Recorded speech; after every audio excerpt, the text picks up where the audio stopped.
Ngalambing ng ulan mo sa akin.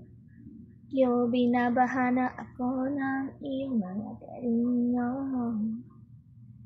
Naginip pa ako ng gising, maan ng magaling. Di mo ang puso ko ng iyong kidlat.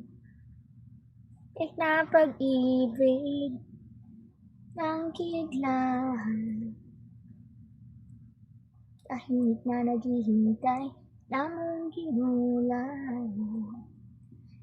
Pag-ibig. Nalaglag yung aking bracelet. Nalalaglag siya. Medyo pumayat kasi ako. Pumayat. Dati kasi mataba ako. Sobra as in. Sobrang taba ko dati. So ngayon, nalalaglag na siya.